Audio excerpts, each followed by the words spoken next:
بڑی کوشش کیجیے عمران خان کے خلاف کرپشن کے کیسز نکالے جائیں. میری بھی ایک دو ملاقاتیں ہوئی کہ جناب آپ تو بڑی سٹوریز کرتے ہیں. میں نے کہا یار ایک شخص، اور یہ عمران خان صاحب بیٹھے ہیں، شاید آپ میں سے بہت سے لوگوں کو نہ پتا ہو، پی ایم آفس میں ہمارے بھی ذرائع ہوتے ہیں، اکثر پوری کابینہ پریشان ہوتی تھی کہ جناب بات ہم نے کی ہے، کہاں سے پتہ لگ گئی.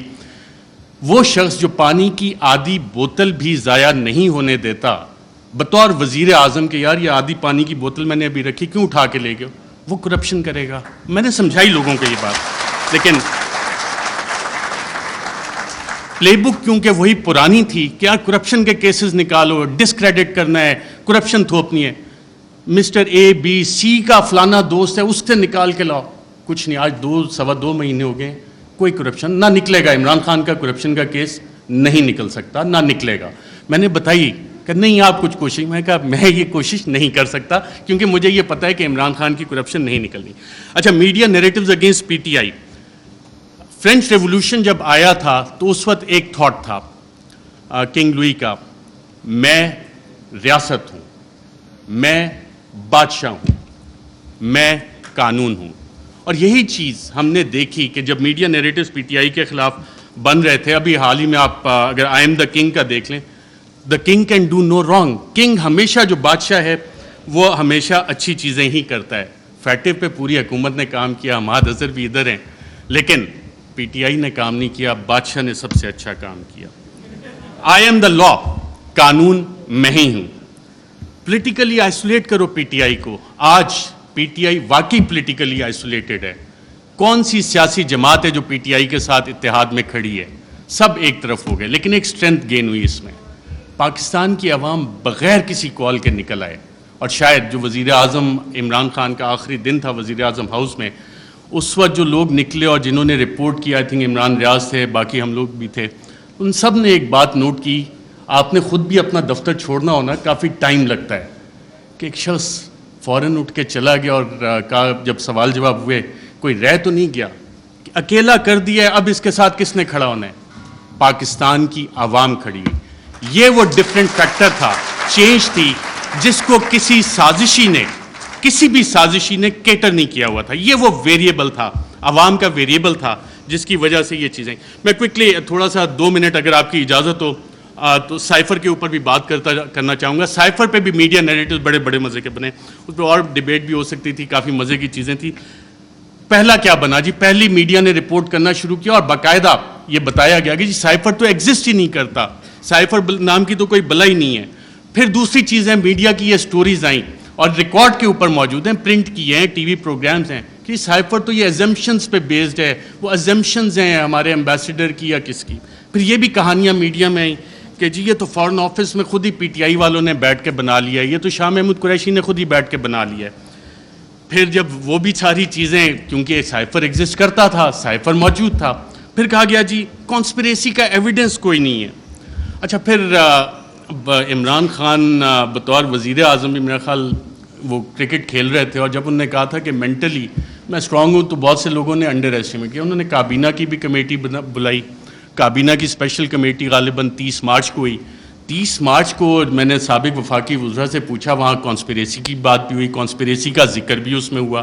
اور پھر 31 کو نیشنل سیکیورٹی کمیٹی بھی انہوں نے بلا لی، اور اس کا بھی مور اس پہ لگ گئی کہ بلیٹنٹ انٹرفیرنس.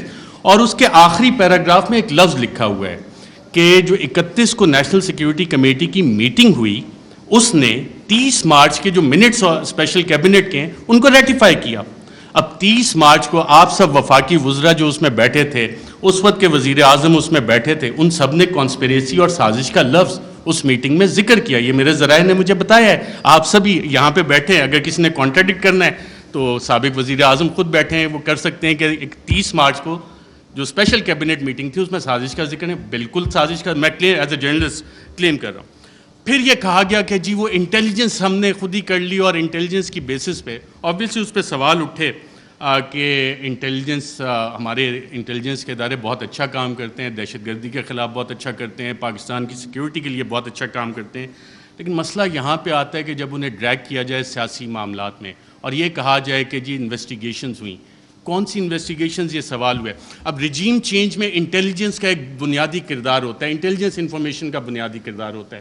اگر آپ اگلی سلائڈ کریں ذرا. Colin Powell, US secretary of state, UN security council میں انٹیلیجنس انفارمیشن کی بیس پہ انہوں نے کہا جی یہاں پہ یہ والے ویپنز عراق میں موجود ہیں, یہ کیمیکل ویپنز ہیں, یہ نیوکلیئر ویپنز وہاں پہ وہ بنا رہے ہیں. عراق وار ختم ہو گئی, عراق تباہ ہو گیا. یہ اس انٹیلیجنس انفارمیشن کی اوقات تھی, ویلیو تھی, جو آج تک نہیں ملی. میں ایک اور آپ کو افغانستان سے ریلیٹڈ انٹیلیجنس انفارمیشن دیتا ہوں. انٹیلیجنس ڈس انفارمیشن کہ اسامہ بن لادن کے پاس نیوکلیئر ویپنز ہیں, اور اسامہ بن لادن کے پاس نیوکلیئر ویپنز, اگر آپ یہ سٹوری دیکھیں تو یہ جسٹیفائی کرنے کے لیے تھی کہ جی افغانستان میں امریکہ نے حملہ کرنا ہے. اور اس وقت آپ تمام امریکی اخبارات اٹھا لیں, ورلڈ ایکسکلوسیو ڈان نے بھی فرنٹ پیج پہ چھاپا کہ جی ایک ایکسکلوسیو انٹرویو ہوا ہے, اسامہ بن لادن کے پاس نیوکلیئر ویپنز ہیں. وہ نیوکلیئر ویپنز آج تک نہیں نکلے. تو یہ ہوتی ہے انٹیلیجنس انفارمیشن. جب تک آپ تحقیقات نہیں کرتے, اسے ویریفائی نہیں کرتے, بہت سی JITs میں انٹیلیجنس انفارمیشن آتی ہے, بہت اچھا کام ہوتا ہے, لیکن اس کی ویریفیکیشن چاہیے ہوتی ہے. انٹیلیجنس اور انٹیلیجنٹ انفارمیشن میں فرق ہوتا ہے.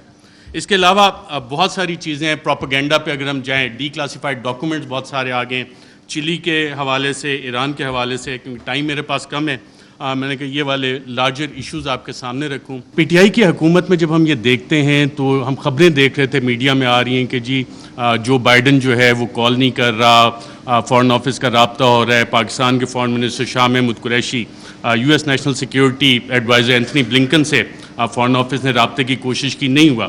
لیکن بلاول آتے ہیں, ان کے سارے رابطے ہو جاتے ہیں.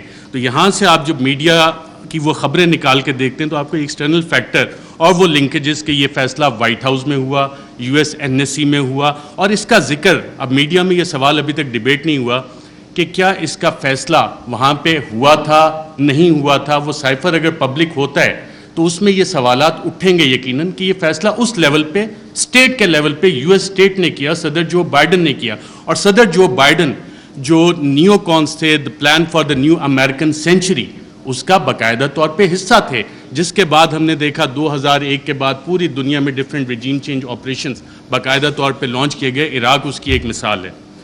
انٹرنل فیکٹرز پہ جب ہم آتے ہیں, میں بڑا بریف رکھوں گا کہ میں ٹائم بتایا گیا 10 منٹ کا ہے. انٹرنل فیکٹرز کو جب ہم دیکھتے ہیں تو اس میں ذاتی انا کے مسئلے آ جاتے ہیں, کچھ اداروں کے مسائل آ جاتے ہیں, کچھ سیاسی مفادات آ جاتے ہیں. اور اس میں ایک سوال جب ہم انٹرنل فیکٹرز کا دیکھتے ہیں تو بڑا سوال یہ بنتا ہے کہ ملک کا کون سوچتا ہے, پاکستان کا کون سوچتا ہے. کیا ہم صرف انڈیویجولز کا سوچیں گے, کیا ہم صرف ان اداروں کا سوچیں گے کہ جی اداروں کی انا بڑی ہوگی ہے, انڈیویجولز کی انا بڑی ہوگی ہے. پاکستان کا کون سوچ رہا ہے؟ کیا وزیر اعظم عمران خان اس وقت پاکستان کا سوچ رہا تھا یا انڈیویجولز کے بینیفٹس دیکھ رہا تھا؟ اور کیا یہ جو ریجیم چینج کانسپریسی ہے, اس میں جو میڈیا نیریٹیوز بنے وہ کس طرح کے بنے؟ اس میں انڈیویجولز اور انسٹیٹیوشن نے ڈومینیٹ کیا یا پاکستان کا سوال کسی نے اٹھایا اس حوالے سے؟ میڈیا نیریٹیوز اس حوالے سے سائلنٹ ہیں, اس میں آپ کو انسٹیٹیوشنل اور انڈیویجول ڈومیننس نظر آتی ہے. اچھا, کوورٹ ایکشن بھی اس میں باقاعدہ طور پہ پلان ہوا. میڈیا میں being fly on the wall and being an active participant, ایک ایکٹیو جرنلسٹ ہوتے ہوئے آپ کو بہت کچھ پتہ لگتا ہے کہ جی میڈیا نیریٹیو بننا کیسے. اکثر جو حکومتیں بیٹھی ہوتی ہیں ان کو سب سے آخر میں پتہ لگتا ہے کہ ہمارے ساتھ ہو کیا رہا ہے. میڈیا کو پہلے پتہ لگ جانا شروع ہو جاتا ہے, کیونکہ کوورٹ ایکشن میڈیا نے پبلک اوپینین شیپ کرنا ہوتا ہے, پاپولیشن کو بتانا ہوتا ہے کہ جناب یہ حکومت کے ساتھ مسائل ہیں, اور وہ کہانیاں شروع ہو جاتی ہیں. اور یہ ڈاکومنٹڈ ہے اس سارے کیس میں بھی.